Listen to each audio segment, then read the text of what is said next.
we're very kind people, you and I. Well, profoundly, yes. But in the grand scheme, on a day-to-day basis, God, it's so much work to be kind, right? And it's so much more fun to be naughty and mean and catty. And this is Gatriarchs.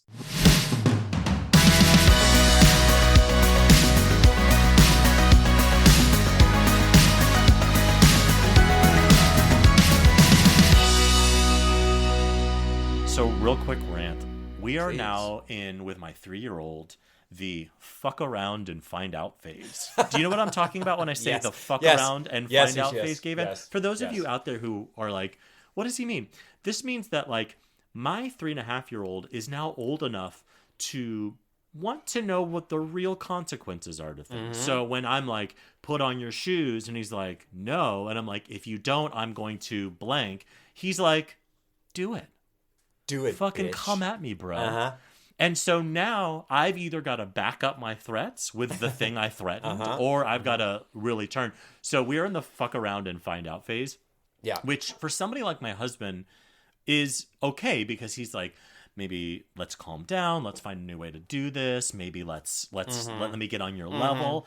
And when it comes to me, the immature asshole, I'm like, I will let you die in this bathroom floor if you don't brush your teeth. You live here now until you brush those fucking teeth. So anyway, just a new phase, which is super not fun, which is where my 3-year-old is like, I want to find out. I'm gonna fuck around and I want to find out. So that immediately makes me think of a cat who's like walking along a counter and just kind of passively knocks something off the counter to see like, but the cat makes sure to look at you in the eyes, and then you say, don't knock it off the counter, and without breaking eye contact, pushes that thing off the counter.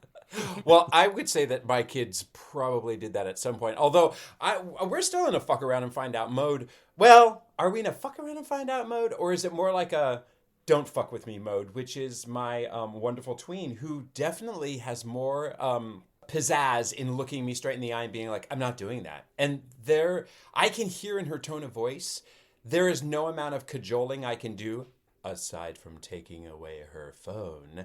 Or offering her Dunkin' on the way to school, I hear, is a powerful tool. Or that. I know I'm still going to win because I pay the bills. But there's a defiance in her voice that's like, no, I'm not doing that. And guess what, David? It's not a phase. It's not a phase. He will just be developing his fuck around and find out. But now at 3.5, I can still physically overpower him to force him to put his shoes on. You really, I mean, at this point with your daughter, you can't really do that because she's totally. No. It's it's the real deal now. So tonight, big day in our household because my daughter is going to her very first middle school dance. Oh, fuck. That is a big deal. It's a really big deal. And the thing is, for the past week, I've been like, so are you going to do something beforehand? Are you going to go get ready with somebody? Are you going to do anything afterwards? These things were never proposed to me when I was in 7th grade going to my first dance. I remember being dropped off by my mom and being like, go, mom, go. Like drive away as fast as you possibly can. Even though everybody was being dropped off by their parents. But it was terrifying to walk in alone. I get the power, safety in numbers thing. You don't want to walk in to your middle school alone because you're like, I just need some safety in numbers. This is super scary and super exciting at the same time. Anyway, she's been totally chill about it. Also, she's like, Dad, we're not going to dance. We're just going to like run around the hallways together. Meanwhile, she has an outfit. She has a necklace for the very first time. She has just all the things. And I mean, I've been in high gay dad orbit, just wanting to be such a fun, lighthearted experience. Also knowing that it can be so fraught with so much drama. Totally, but that's like she's getting into that part of her life where this is what's going to be happening, is all this drama. God, middle school dance where like boys on one side, girls on the other, and it was like, but it's so the beginning of that, like the social dynamics started to come into play, which is. And she's got to live out. She's got to go through the awkwardness without me trying to, I don't know. I mean, I'm not trying to protect her from drama, but I know that it's after a dance, you like want to go get milkshakes at Denny's and talk about it. And so I've been like, if we only had a Denny's near us, but I want to say, I think you'll want to socialize afterwards. Oh, Dad, stop. No, I don't care. Well, you're going to care. And I think it'll be more fun if you have something planned. Okay, fine, just do it. Oh, I have to do it. Oh, you're on Snapchat all goddamn day. Can't you organize something? Yes, I will be the bus to drive you.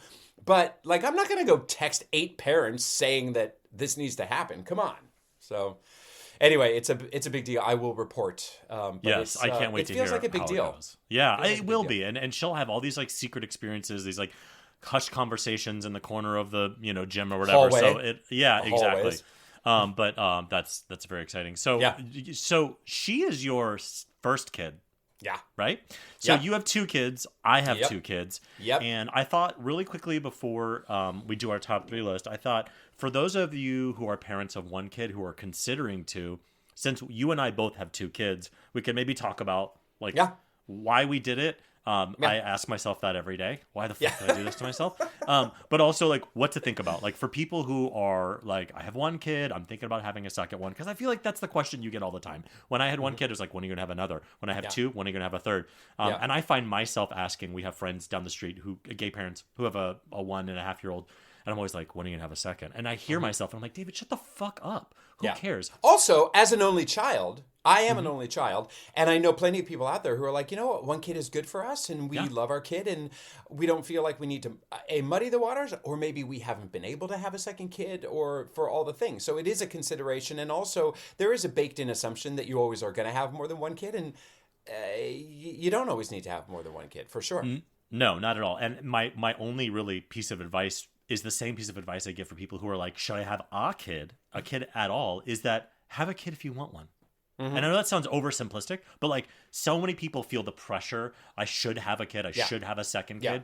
Don't succumb to that fucking pressure. Don't shit all over yourself. Don't shit all over yourself. Yes. The obvious first thing that gay parents have to think about is money, right? Having a second kid doesn't mean a second mouth to feed and a second daycare bill. It does, but it means an extra $30, $50, $100, $200,000 of cost to have that second kid. Now, a lot of times what people do, and I think you did this as well as we did, was where the kind of embryo creation process, which is a kind of a big expense.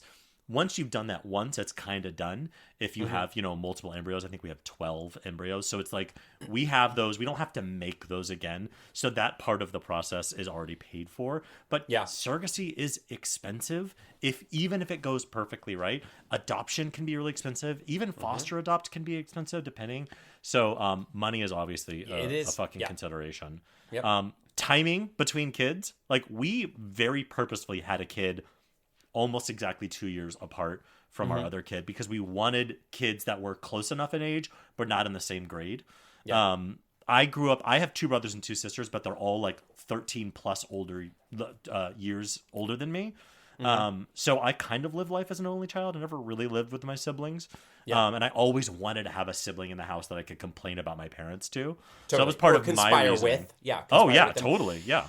Yeah, we definitely, we jumped right on it. We were, before our first was even born, we were talking about when are we going to do the second. And my partner was like, I'm not getting any younger, so let's just do it. And ours are, what is the term? Irish twins. They're 19 months apart.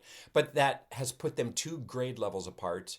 And they're close enough that they're still friends. And that has been, frankly, really helpful. But at the same time, there is no wrong way to do it, and there is no right way to do it. And as my best advice came from, and if she's listening, thank you, Mo, she said there's just never the right time to have kids. There's never the right time to have kids. There's never the right time to buy a house or to leave your partner or to whatever. You just got to do it. You just have to fucking do it. And that's, I have a lot of friends in that category who are like, well, I'm thinking about having kids, but all right, my job is a little weird right now and blah, blah, blah. I'm like, I'm telling you, there's never going to work out. There's never going to be a time to have kids. Nope. So just don't fucking have them. And then the last kind of big thing I would think about the decision that goes into the decision is your support system. So we don't live around family. So our support system is minimal. It's babysitters or if we want to fly family in. So it was we realized after having 2, because I've always wanted to have a big family. As soon as we had 2, we immediately go, without a built-in support system here where we can just drop a kid off at a house or have people on call, it is real hard. Because one, when you're married or have a partner, you're like, okay, can you just take the kid because I need to blank, whatever it is, poop, go to work, have a little bit of crying time by myself in the park, whatever you need. You can kind of give your kid, when you have two, you always got a kid. Yeah. There's always one around. So the support system, I think, is an important thing to consider before you have a second kid. And when you're talking about having an infant, when you already have a toddler in the house or any kind of young kid or a 13-year-old in the house, the infinite expansion of your fatigue is beyond what you could have imagined. When you have that first kid, you are walking into walls for sure. But at the same time, I have to feel like we step up to the plate. I think most people really, human beings are capable of having multiple babies. We've been doing it for many millennia. But you will find strength in yourself, hopefully, to push through in ways that you never imagined. And I just remember having like a toddler and a baby, and it was never a matter of can we do this? You just do it.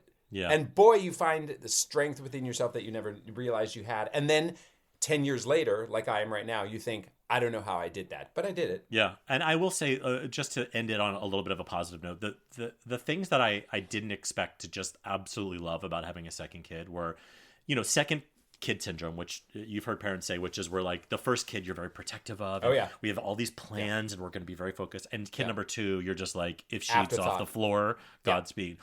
So there's that part of it, which I think is really fun as a parent because you get to kind of enjoy parenting in a way. Like I got to enjoy parenting, I feel like the second time around that I didn't allow myself to enjoy the first time. You're less stressed. Yeah. I'm differently stressed, but also there were just times I remember holding Hanna, my youngest, and thinking and just looking at her and just listening to her eat and just like really enjoying the moment I was having instead of in my head going, when is she going to go to bed? Okay, if she goes to bed now, I could turn off those voices a little bit because I wasn't as paranoid about like all the things I was so paranoid with. Number one, both because I had experience in doing it, and two, I was just too fucking tired. Yeah. And I think there is a benefit in you being, I think some people worry about having a second kid. They're like, well, what if I won't give as much focus to that first kid? I'm like, yeah.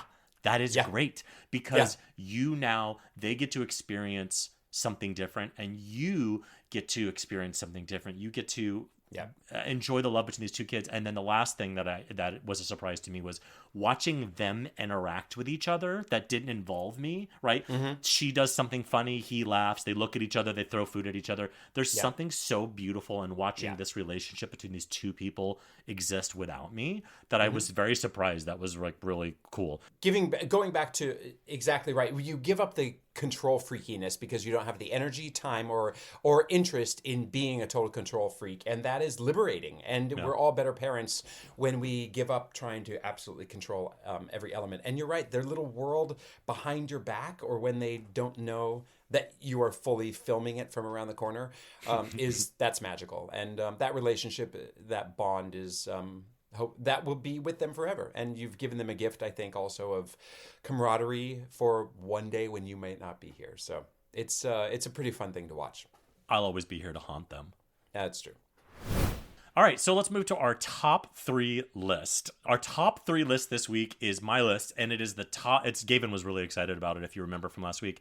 It's the top 3 kids books. So the top 3 books to read to your kid before bed. So this is my list, so I'm going to go ahead and start. So my first one, and number 3, is Little Blue Truck. Now, if you have a kid, you have read this book a million times. Yes. It is just so beautifully written. My kids are obsessed with the book. I don't know what it is. It's a cute book, I would say. Little Blue Truck, number 3. So good. Number 2, Grumpy Monkey. Now, this is not a very popular book, and it just came into our existence a couple months ago.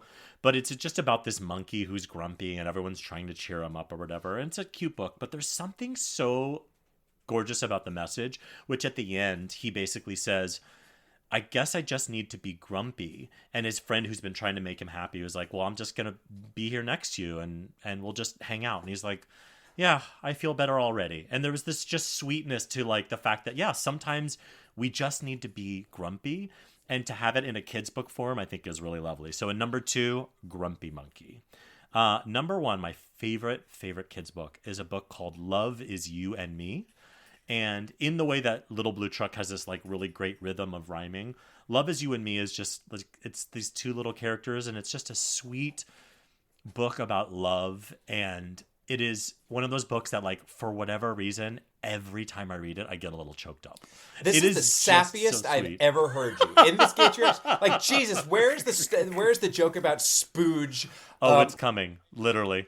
But this is beautiful. I applaud your sentimentality, David. I refuse to ever be sentimental again. Just wait. Our interview, I'm going to really gross it up. All right, Steven, what are your top 3 kids' books? Number 3 is a book that was given to me by some friends. I have never seen it at a bookstore, but it's fantastic. It's just Country Roads. And it is an illustrated version of John Denver's song Country Roads. And it's done in a quilt pattern, like as if you're looking at a massive quilt, and shows a family coming together for a family reunion as they travel the country roads, take me home, etc. And at the end, it's everybody's come together. And it is a thoroughly multiculti, super BIPOC, queer-friendly book about coming home. And it's just beautifully illustrated.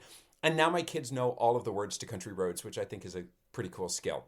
Nice. Number 2, a book that we definitely wore out the spine of and have, I believe, got 3 copies of to replace because it was so aggressively loved, is called Press Here. I love that book. Yeah.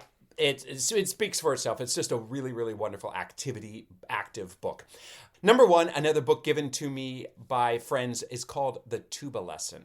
And it's a story about a little boy who, literally his mom says, don't be late for your tuba lesson. And he takes his tuba through the woods and he ends up like climbing a tree, falling asleep, taking a nap, And then animals come out and he's playing the tuba for them. And there's a parade and then a bear comes and he yells at them, blah, blah, blah. What's special about the book is there's no writing whatsoever. It's just pictures. And I have read it to my kids' classrooms frequently where I have them narrate the book or we narrate it just with noises. And it's just really wonderful.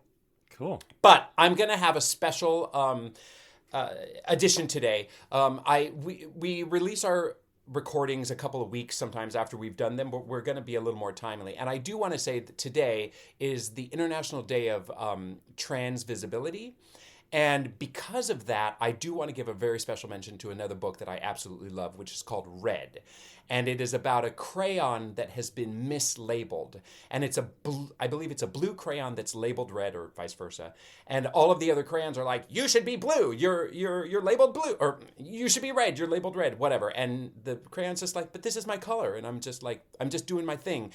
And it's seen as a book that is very much like a trans-friendly advocacy book about not necessarily being inside what you're labeled on the outside. And it's a really good one that we should all embrace and read our kids.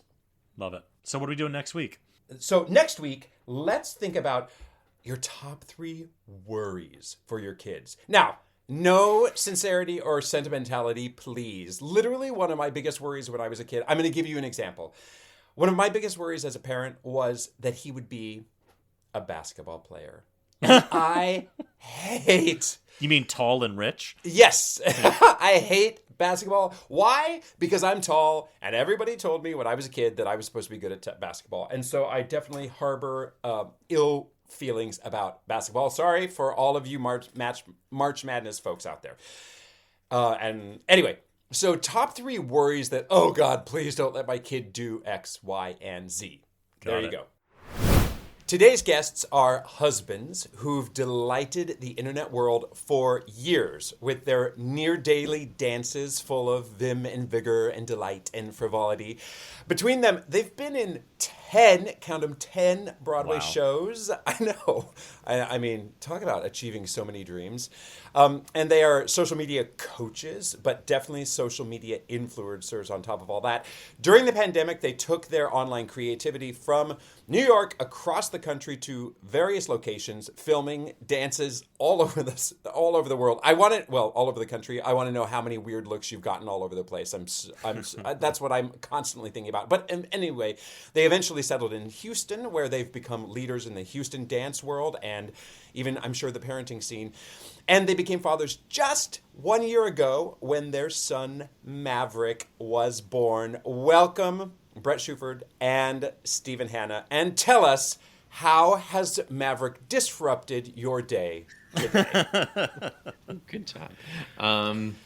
Well, I guess the biggest disruption for me would be just the fact that I had to wake up at 6:30 to make sure I was awake and ready for him to get up at 7 because I went to bed at I went to bed at midnight, but it's like an overkill of not sleeping for a long time, and this new schedule is kind of wearing me out.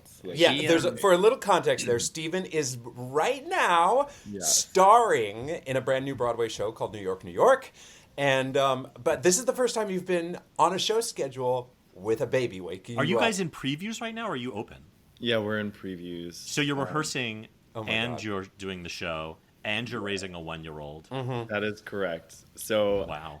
Needless to say, I think I was very emotional yesterday. No, I don't think. I was emotional. I cried, I laughed, I was frustrated, I was angry. But I feel better today, but it's definitely hard to wake up in the morning. It's a roller coaster, you know. Maverick was I will say he was being an asshole during his diaper change today. Oh, yeah. Actually, he had to do that part today. How so? Did he get a nice, heel in his shit? And then now you're dealing with that? No, he purposefully reached behind him and put his hand in this shit.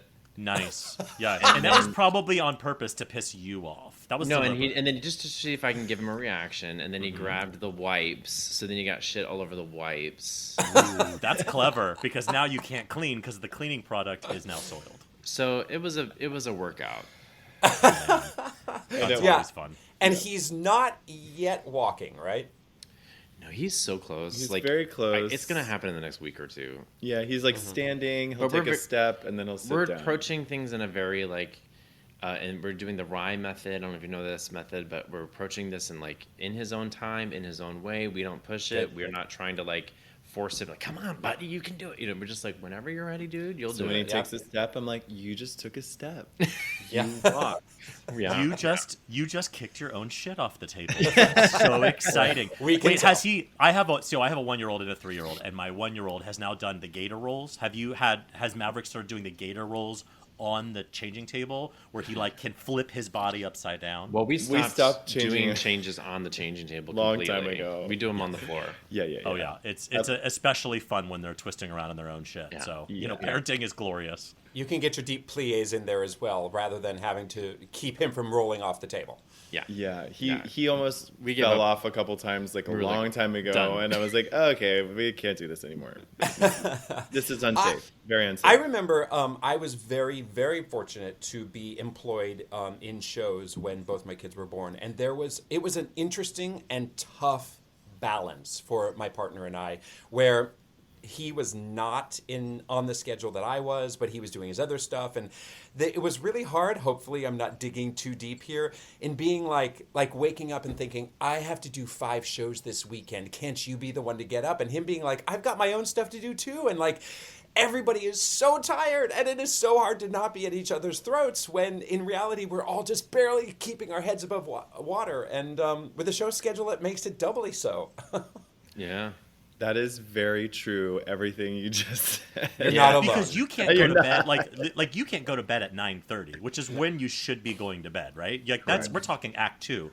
You should be in bed at 9:30. So when 6 o'clock happens, you're bing, shower, coffee, relax, wake the kid up. It's also romantic. But you're eating dinner at 11:45 p.m. Well, the good news is that I do very little in the second act, which is not usual. It's very unusual. Any show I've ever been in, that is not what's happening. But I have a lot of downtime in the second act. So I've actually been eating my dinner then, and then coming home, and then sometimes I do eat a little bit more, but I've been able, last night we went to bed I was in bed by 11:50, and now that they're making cuts to the show, I'm getting done a little bit earlier, so it's all... Last week he was getting done at 11:15. 11:20. It was nice. It's funny because Gavin actually does very little in the shows he's in, but for different reasons. That very true, very true. I have always just been window dressing for the ogres in the window. But Bret, also though, you're the one there also being stuck home. Well, I've been there too. You're the one stuck home and being you got to go out and be with adults tonight, and now I'm stuck here, and I could go to bed at 9, but guess what? I don't want to go to bed at 9. I want to be able to stay up too, and yes, on a sweet side, I want to be able to greet you when you come home. But also, I want to watch The Last of Us. So, like, let's go. I need some daddy time. The new Succession season just started. The new Succession. We haven't had a chance to watch it. Yeah, it's been an interesting evolution in the last. We've only been back in New York for 2 months, and Steven's been in rehearsals the whole time, and it's just like it's just like sort of realizing, I can't actually do all these things I wanted to do or I thought I could do, and we actually can't afford to hire a babysitter to watch, so I can do those things. Like, it's just like we had to sort of like start chipping away at like what's possible, what's not possible, and I think it was easier in Texas because when we'll talk about it, it was just cheaper.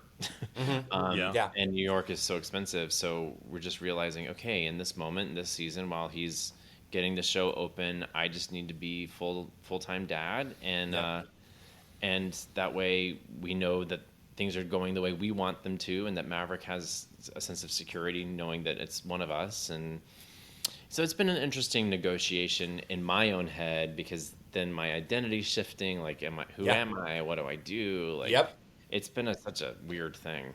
And you guys are both artists, so it at any point these dynamics can change and will change. Like, my husband is a total muggle. He's like a 9-to-5er. So like I'm the chaos and he's the steady. So we can kind of plan around that a little bit. I mean both that emotionally and schedule wise. But for you guys, like, you know, Steven, you're in a show right now. Bret, you're not, but that easily could flip-flop and probably will 100 more times before Maverick's like we were telling Gavin the other day, like, I put an audition on tape. I mean, literally 3 months ago, I was like, I think I'm done acting. I think this is it. And then we got to New York, and I had a meeting with my agents, and they were like, what do you want to do? And I was like, do you want to do Broadway? I was like, no, because the baby, like, and just the schedule, and there's not a lot of things I really want to do. Like, some of this stuff is so shitty, and there's people in charge, as we were talking about, like, who are really shitty too, and I don't want to work with them. And it's just like, I just don't, if like my level of tolerance is so much lower than it ever has been now that I'm a parent. I'm like, I don't want to waste my time with people who don't give a shit. But isn't it so amazing and powerful feeling? That feeling that you get where you're just like, I can officially say fuck you to things that I was nervous about saying fuck you to, and now I'm like full fuck you. No, my kid deserves better. And then I booked a TV thing on, like, I put it on his tape. First self-tape. We did it so quickly during Maverick's second nap. I've booked 2 TV things this month. I don't even think he did 2 takes. I don't even think he did 2 takes. We just did it once, and he was like, I was like, do you want to do it again? He was like, no, it's fine. But this week whatever. I put something on tape thinking it's nothing, whatever. And then Wednesday morning, my agent texts me, you booked it, it's going to studio, you're going to have a fitting today, and you're shooting tomorrow, meaning yesterday. So I had to figure out sitters. Steven's in rehearsal. So I had to figure out who could watch Maverick while he naps, so I could go to my costume fitting, so I could get back in time from Long Island City to, like, get. Oh my God, it was chaos, and I was like, this is what it is. But I was like, but I can actually handle things if it's just this. Like, if I'm trying to do like 3 other things, it's a little more complicated. Yeah, I was directing I'll just say an unnamed production one time, and this woman walked in for her audition with her 2 children, one of them being a 1-year-old and the other one being like a 5-year-old. And at the time, I remember thinking, come on, lady, get it together. Right. Get a fucking sitter. Like, take this seriously. And now I'm like, oh no, this bitch is like, no, I'm going to be in this show. But also, it was amazing because she put the 2 kids, she goes, oh no, they'll stay in the corner, it'll be fine. They'll just like sit by themselves. And I was like, okay. Because she's about to start singing, and the 1-year-old starts crying. So she was like, do you mind if I hold him? And I was like, yeah, sure, I guess. So she goes and she gets the 1-year-old. She holds him. She's standing center. The music starts, and she starts singing Life of the Party from Wild Party. She was like, don't you want to be the life of the party? Like getting sexy and disgusting while holding this child in her hand. And it was one of those, like, Christopher Guest moments where, like, my hands went over my face, and I was like, I want to remember this for the rest of my life. But, like, now I get it. She was like, bitch, I am going to sing my 16 bars. I'm getting there. These kids are not going to hold me back. Did she get... Yeah, did she book it? No. She did not book it. But I love you if you're listening out there. Her kids are starving. Okay, so Okay. tell us about So, and it's all David's fault. David has ruined lives. I mean, the amount of just detritus on the side of David's highway is extensive, and this poor person is there too. So in terms of the parenting factor, though, have there been any nice elements of parenting in New York, or what have been the biggest differences between Houston and New York? Just that, I mean, number one is that we can actually see a lot of friends that we've not seen in years, and so many people have met Maverick, and it is hard to find a sitter last minute, but it's super easy to spend an hour with somebody who you've known for decades. You know, the social aspect has been the best part, I think, because in the suburbs of Texas, like I would go days without seeing a human being, besides maybe Zoom or whatever. It's true. And I'm not even kidding. Like I would go days without seeing somebody, and here it's been like, I'm gonna get on the subway and I'm gonna go down to the East Village and meet somebody for coffee for an hour, and then come. I'll wear Maverick on a Ergo baby and come back. Where the car seat and taxi. It's just a very different. It's so much easier to just be mobile and go do stuff. And it's so isolating to be a parent, period. And then to be a parent of an infant. There's just so many things that are like, I just don't have it in me to do all the things I need to do to go have fun tonight. So I'm just going to say no. And it's such a fucking slippery slope to becoming this like shut in. So that is something that New York City, like there is something about New York City where you're like, fuck it, I'm going to throw the baby in the Ergo baby and we're just going to head out. And like you said, being in a rural area, that can really fuck with you as a new parent, especially a first-time new parent. Yeah. Well, I mean, yes, but I will say the nice thing about it is that because we're talking about New York, though. We want to talk about New York. I want to say, but like, I want to say talk about a Texas pro. Okay, so forget about it. Forget about what are the good things. About you guys, New York? listen. Feel free to fight on camera during please. this recording. I don't know. Listen. The nice things about New York, it's sometimes it's hard for me to find nice things about New York. It's a very overwhelming place, and I think that I have a hard time. It's interesting too, taking him out in the Ergo baby. We would take him out, and we were starting to face him out front before we got here. So we were doing that, and you just forget how overstimulating the city is. And then you have it's winter, a 9-month, a 10-month-old, Yeah. And he's just, you're in Times Square. And he's like, but at the same time, but I you're guess like shielding his eyes from the homeless people masturbating in front of you. You're like, just look forward. No Elmo. Stay away from me, Elmo. That Elmo is smoking. Ignore her. He's a very focused baby, and he sees everything. So what would happen? You get on the subway when facing him out, and he would stare at every person on the subway because he just wants to see, like, okay, who's that? What's that? And so he's making eye contact with people. I'm like, don't make eye contact. Because they're going to think that baby has beef with them, and then all chaos. There'll be chaos. I don't want that person talking to us, And they do. But I don't want your advice, your unsolicited advice on the subway. Come on, number one rule, Maverick, is no eye contact on the subway. Yeah. But I mean, the good news is that he has grown in leaps and bounds because of all of the things that are around him, the sounds and everything. We've started facing him in again because we felt that it was just more secure, a little too overstimulating, and also the wind was like way too much. I was like, this is too windy, So, and then in the moving process, how was that? Literally moving your lives with a baby. Well, we've moved so much in the last 5 years. South Carolina, then back to New York, and then we Pittsburgh, stayed in Pittsburgh, and then we moved Houston, to Texas, and then now we're here. So it's just exhausting. But honestly, he's so great. He's doing amazing. We've flown with him. We flew him back from Orlando when he was born. 7 days. He was 7 days old. That was stressful. That was I thought my heart may have popped out onto the ground a couple times. We flew to California with him. He was 3 months. He was great. Great at 3 months. 3 to 4 months with the baby 5 months is easy. It's the easiest. When dads are when you see on the gay dad sites when they're like, so my baby's gonna be born soon, and I don't know, should we do a 20-hour road trip or fly? I'm a little nervous. And everybody in unison says, fly with that kid because it is the easiest time you can ever fly with a kid. Also, you're a superstar on that plane. I'm sure you felt that. Where everybody was like, oh, how old is he? And you're like 7 days, and they're like, oh, and they see your like gay dads, and it's just like perfect. And then you have a 1.5-year-old who's throwing spaghetti at the store. You know what I mean? It's just... And then you call your baby an asshole for sure. Then you start calling. Well, yeah. Well, then we flew at Christmas time to see my family to Pittsburgh, and it was harder. It was much harder because especially now that he's more physical. He wants to stand so much, and so But and he's eyeing everybody on the plane. I hear, just making direct, aggressive eye contact. But he does. He literally does. But getting here, honestly, because we've been doing that, like I said, that rye method. It's like everything is very, we build like a safe space for him to play, and that he's always had that.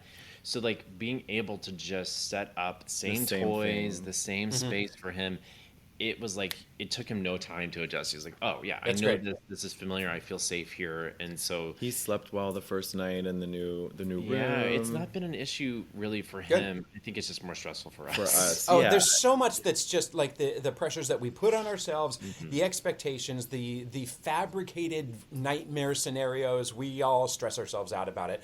But since you're so fresh off, literally the airplane, do you have any little tidbits of advice of taking a toddler on an airplane that you either did and it nailed it or wish you had done? Bring lots of toys and don't let him see them. Don't let him see them. That was really fun because then when he starts to get bored, you can bring out a new toy and then he'll be occupied with that until he gets bored. That was one thing that I found really helpful. And then when we're flying together, I mean, it's great to have a partner. I mean, have another person with you, whether it's your partner or somebody helping you, because then you can just pass them back and forth. Don't be afraid to stand up and walk up and down the aisles with your baby. I think that it took us a minute to kind of get comfortable with that because he was fussing so much, and I was like, we got to stand up. Like he can't, That's always a fun little experiment because when you walk up and down the aisles with a baby, you get to see the halves of the plane. You get to see the people who are like, oh, hi, baby. And then you get to see the people who look at your baby and you're like, if you fucking disrupt my Shrek 2 viewing, I'm going to be really fucking pissed. Yeah, I will say he did flying.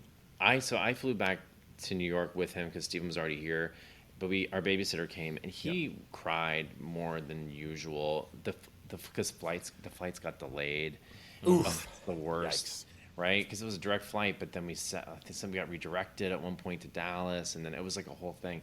So he got really done. He was done. He was crying and screaming, and people, certainly kept looking like they were annoyed listening to him cry. And I'm like, who the fuck cares? Get fucking over it. We're on a public bus in the sky. Get over it. Care what you think. He's upset, and he should be upset because look where we are. Totally. It is just public transport in the sky. So I mean, stuck with it. And so then, can you tell us a little bit about your experience as gay parents in Houston? Was it? Tell us about it. By the way, Houston for me equals my 600-pound life, Dr. Now. Like, I'm obsessed with that show, and he makes all of his he's based in Houston, and he makes all of his patients move to Houston. So I feel like I kind of understand Houston by just watching the show. Continue. Well, I don't know that show, but I don't. It's quality TV. Stephen might get really into that now. Thank you, David. It is, Stephen. It is everything. Continue. He's going to get into it. Honestly, it was fine because when you live in the suburb, we were in the suburbs of Houston, like, you don't have to see people if you don't want to. So, like, I'm not affected. Like, everyone in New York that we see, all of our friends are like, are you so happy to be out of Texas? How are you guys okay? Hey, I mean, it's Texas that voice you guys are using. I love it. Are you guys okay? Oh my God. And they're like, well, you're not a woman, or you're not, I'm like, it's like they think that there's people like outside our house like going, don't get an abortion, don't be gay, like, lay off the CNN for a minute, just live your life. There's plenty of space there. It's very affordable. It's like good. So it was kind of nice. I will say it was hard to find our people. Like I never really. We have a handful of friends that have kids, so we never see them. Right. But, yeah, of course. Yeah. They're your best friends you never see. I get it. You never see them. And And then there's like, the more progressive areas of Houston are downtown, which was about 45 minutes away. And, that was the only thing that like when we were talking about like New York versus Houston. And I will say we did go when Maverick was a few months old. We went to we were like, let's just go look at stuff at World Market. Let's go look at some furniture. Oh, God, you guys are so gay. Oh, my God, the gayest. Like, getting married to each other, having sex, having children, but, like, that's pretty cool. World Market. That's gay. Choosing as, like, a fun event to go to World Market. Yeah. We were looking for chairs. When he was, like, we were looking for new dining chairs. Oh, Lord. So we're going, we were searching and searching. We went to World Market. And Maverick at the time, I don't know, it was like more than 6 months. What was I don't know, 6 months. He was still like very tiny in a car seat. I remember I was holding the car seat to bring him in. Like we didn't take him out of the car seat. And this woman, as we walked in, she looked like she did like a Linda Blair exorcist move. I mean, she like short circuited. She saw two men and she was like, really? She was trying to add it all up and yeah. It just like perplexed. I was like, and there was another lady, I swear to God, it was like peering around furniture, like looking at us. And I was like, so that was, I mean, and the other thing I was saying to somebody at Maverick's birthday party the other day, was like, in Texas, I felt like I had to explain ourselves all the time. People would be like, you worked on Broadway? What was that like? Da, da, da, da, da. What? Wait, you did what? Why are you here? What are you doing here? Da, da, da. You have a baby? How did you do that? What is that? We're in New York. Do you not have like a fake story ready to go? I do that on planes when somebody's like sees me writing and they're like, what are you doing? And I'm like, I'm an accountant. Like I just like I'm flat because there are no further questions if I say I'm an accountant. But if I say like, oh, I'm a director, I'm a TV writer, they're like, oh, I need to talk to you. Yeah. That's good, David. Yeah, you got to have a really boring I used to job do that as a kid. Say, yeah. Because I in New York, no one gives a shit. So you don't have to explain anything. People are like, oh, you're Nobody gives a shit that you're a star on Broadway. No one gives a shit about you. Who cares? And then like also they give a baby, cool. Like there's so does everybody. Good luck. Yep. Unless you're trying to sell it in Midtown, like get the fuck away from it. And you're gay, please. Who cares? Moving on. Can you tell us something actually interesting about your lives? That's great. Yeah. It was just way easier, like in Texas in the beginning. I think if I think about that, like I think that it was really nice for us to be there because I didn't have to work a job that requires so many hours and we could just be home with the baby. Like there was something so great about us being able to be together as much as we were without the stress of what it takes to be here. Yeah. But that's a luxury. That's the power of finding your tribe, which you guys were kind of talking about. What was missing when you were in Houston was that like you needed that like tribe. That was like the last missing piece because you liked the area, you liked your time together, and it's partly why this podcast exists. It's why it's so important, I think, to find your community of like-minded people because just spiritually, like like you're saying, seeing people in New York fills your spirit meter up. It does, and one of the things I was gonna say is like I started feeling kind of lonely, so I started going through Instagram and finding other gay dads in the Houston area, and we started doing these monthly meetups. And it grew to like over 100 different, people that would show up with their kids. And some of these kids, maybe a little bit older, it's the first time they'd ever seen other two dad families because they live out in these rural parts of Texas. And so it was really cool to like be able to build that community and start to see that. I hated leaving it because we were meeting like once a month. But, if it's, I want to build something like that here too, because it was just such a relief to know like we had that touch point of these other gay dads and we didn't have to feel so isolated. And building your tribe or finding your tribe can be very difficult no matter where you are, no matter who you are, no matter what your identity is. I mean, I don't live in the city anymore. I live in Connecticut, and it's taken a few years even here to find my people and whatever that means by my people. But also in parenting, everything is so cyclical. We've talked to some dads who have started their communities, but their kids are already 10 years old and 20 years old. And so there's a constant rotation of communities that need to be built. And luckily, there's more gay dads in the area all over the country. And so, but the gay dads from 15 years ago aren't your tribe either, kind of. I mean, they could be in another circumstance, but you're just like, I need to bond with somebody whose kid grabbed a shitty handful of wipes this morning, and we can all just conspire about it. Well, like our previous guest was Mike Lubin, who created a gay dads group in New York City, but in the early 2000s, right? Yeah. Like that. What a different time. What a different world. What a different set of needs. He was like, it was literally word of mouth. There was no Facebook. There was none of that stuff. And now, like you said, you can just kind of look on Instagram or Facebook and immediately find gay parenting groups, which is so important. And it's weird. There's a weird hypocrisy in my mind when I think about because I have been both the ooh, he's a gay dad, what does that mean-ness of it? And then also who cares? There's a million gay dads. And there's something kind of cool about both. Like there's something cool about being the one who kind of introduces people into gay parenting and they think it's cool and you're kind of the star. But then there's also something nice about not constantly being asked all the stupid fucking questions that we get asked. And that's sometimes kind of nice. Just be like, yeah, we're all just gay dads. We don't have to ask each other stupid questions. Yeah, but I feel like we've also shared some experiences with the gay dads in Houston. Like they would talk about their journey, and because everyone's journey is so different, I would hear things and I'd be like, huh, that's not at all what we did when we picked our eggs or how we got the eggs retrieved, so it's just interesting to hear the differences and the methods and what different doctors do and what they, so I think that's been interesting. Changes. Yeah, it changes. And you guys did what? Gestational surrogacy? Mm-hmm. Yeah. Mm-hmm. Yeah. In your social media feeds, not only do you bring lots of really fun dancing all the time, which God bless you. That's how I found you. That's how most of the world has found you, undoubtedly. Is just because we all need to dance more. Everybody needs to dance more. We all need to be able to just do what Lizzo tells us to do, and it's about damn time. Always listen to Lizzo. Always. Maverick loves that song. She's from Houston, by the way. Yes, she is. Yes, she is. Just like Queen Bee, too. And Dr. Nowzardan. So much talent coming out of Houston, including Bret and Steven. And you have not shied away from making political statements and being full-fronted in advocacy on your feed. Has that been...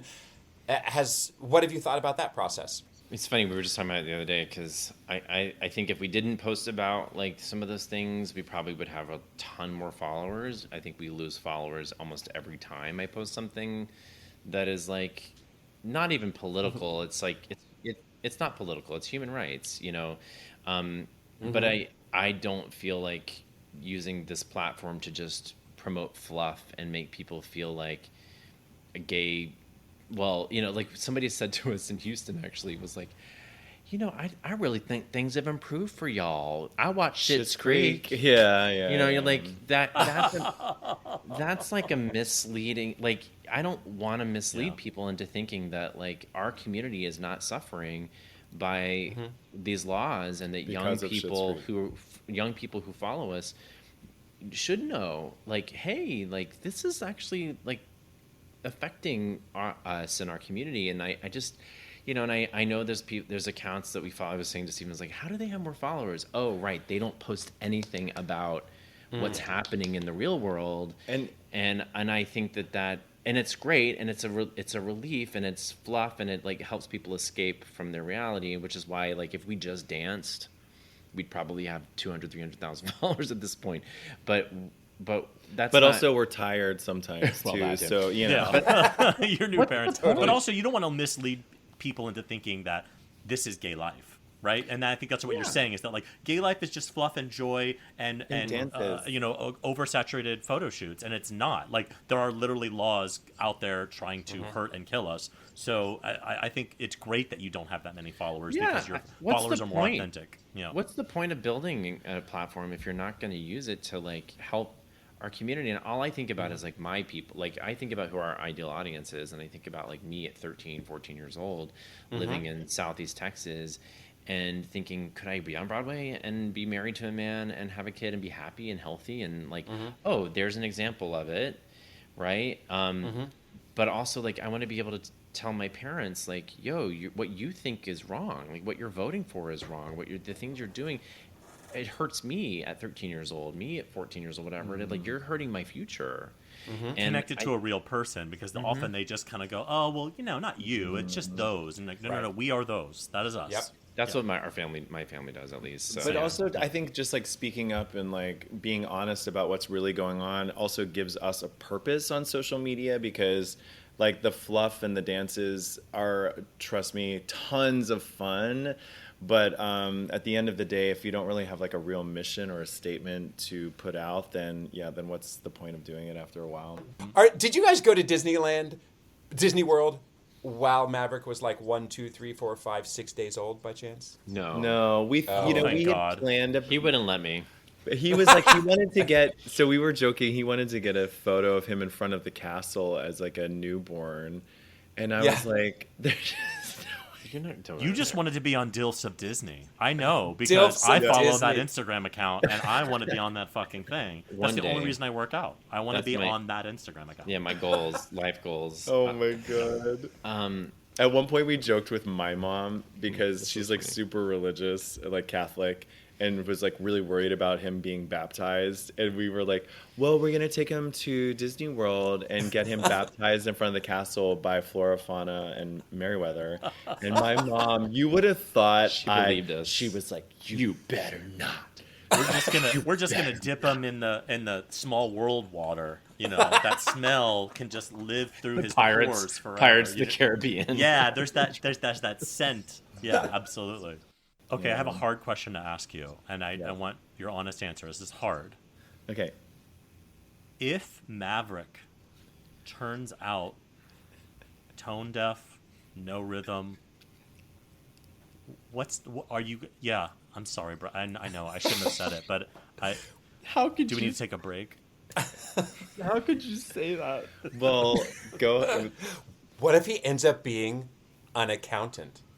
For real. Oh God! And his plain story is actually that he's like a Broadway actor. And you're like, wait, this is confusing.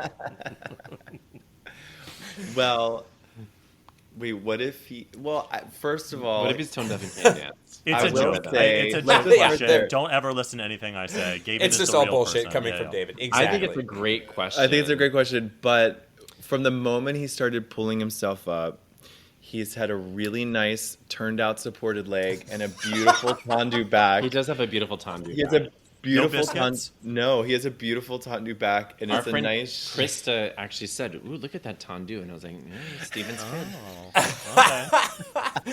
Okay. Not to turn it back to me, but we all are Here actors. we go. Get so, ready for the David turn. My daughter starred in her 5th grade musical last year. And as Todd and I got out of the car walking, was it The Life? Did you play the lead in The Life? Oh my God! Please. The oldest profession. My best friend. Such a weird show to have that kind of tone, right? When it's just operatic soprano, you're like, wait, how? Anyway, well, it's another show. So we get out of the car, and Todd turns to me and goes, "She better not embarrass us." And Gasp. She did not, but there was that feeling of she better not suck. Because, and we hadn't rehearsed her. She wouldn't run lines with us at all. And she did it entirely herself. And was she reviewed as strikingly adequate, like I was one time? Striking. I mean, that's just... wouldn't we all be better off if we could just set a bar of just being strikingly adequate? I think it's all right. We are all... David and I are definitely the world's okayest dads. Mm-hmm. And maybe just the world's most... strikingly adequate dads, and you know what? That's better than most of the fucking world. So the fact they're even talking about being a dad. About it, yeah. I mean, my dad didn't talk about it. Yeah. But I was going to answer your question. So yes, I was going to say this. When we had Maverick, my twin brother actually said to me in this very similar question, what are you going to do if he doesn't, what are you going to do if he wants to play sports? And you're like, I watch women's gymnastics. I'm totally there for him. I don't know what you're talking about. I was like, what? Figure skating, gymnastics, yeah. We're going to be in the crowd wearing team colors. Yep. And you'll have the best cheers, for sure. How did you react to it? I said to him, why would you, I remember I said to him, well, why does it matter? We're going to do whatever he wants to do. Yeah. What are you going to do if your kid likes musical theater? Yeah. I was like, it's just such a weird question, It's like, it's so laced in homophobia. It's like, it's so amazing how people say things and don't even realize that it's homophobic. Yeah. We've kind of discovered this as we've been interviewing people, is like most of these things are either laced in homophobia or misogyny, honestly. Like which one of you's the girl, and which one of you's the weaker one. You kind of follow the trail and you're like, wait a fucking minute. I know what you're saying. Yeah. I'm infuriated for you. I know that it wasn't it wasn't meant to be hate, I don't know. It wasn't meant to be a homophobic question, but it was a homophobic question, and that's really frustrating. Sorry to hear that. Well, it's inevitable for people who don't have, they're like, well, what? I'm not homophobic. Okay, how many gay friends do you have? Right? How many? I've watched Will and Grace I love once. you. Right. Yeah. Schitt's Creek is like, Yeah. Well, you are making the world a better place, and thank you for doing it. And I love that you're closer in New York. We gotta have a drink sometime. But also, I love it when you're going to be in Houston or South Carolina or Pittsburgh or wherever you are, and spreading the love and joy of dancing, and advocacy and parenting, wherever you may be, because you are making the world a better place. Thank you, guys. Thank you. Thanks for having us. Thanks for joining us. Thanks. You inspire us. So something great on my mind right now is always people who are making the world a better place. And you're so earnest and nice. It's exhausting. I know, but don't worry. I love sex and coming too. All right. Oh, cool. Cool. Yeah. Ashby Beasley is the amazing woman who happened to be visiting Nashville here in terms of timely news events, who showed up at the tragic shooting that took place at the school, and she just stepped in front of the microphones as the statements were finished, and she stepped up just as a citizen who happened to be in Nashville visiting her sister-in-law and said, "Aren't you sick of having to report on these murders of children?" It's such a great video if you haven't seen it. It's so it's good. And so Ashby Beasley is, she took her moment, and that was something great. And there's so much surrounding, obviously, this bullshit of fear and paranoia that are fueling our sick society. But Ashby Beasley was something great in my world this week. Fuck yeah. So my something great is fucking the internet, which is so stupid. But let me explain. So I think about parents before they had the internet. So my son is just being a total fucking asshole at night now. He's getting up. He's doing all the things. So I'm going to Google, like we all do as parents, and we're like, why is my kid blank or whatever? And it just feels so good when you Google something like, why won't my kid blank? And there's hundreds of articles like, your kid won't blank? Well, here's 5. You realize you're just not alone. And I just think about like being a parent and just being like, oh, my kid is an asshole. But he's like not some unique asshole that's going through something that's never happened. We're all in the same boat. Yep. We're all dealing with it. And so my something great is when you Google something that you think is wrong with your kid and it's wrong with everyone's kid, you're like, safe space. We are not alone. We are not alone. It's all a phase. We're not alone. Yeah. And that is our show. If you have any questions, comments, or general compliments, you can email us at gaytriarchspodcast@gmail.com. Or you can DM us on Instagram. We are at Gaytriarchs Podcast. On the internet, David is at David FM Vaughn everywhere, and Gavin is at Gavin Lodge on Thursdays.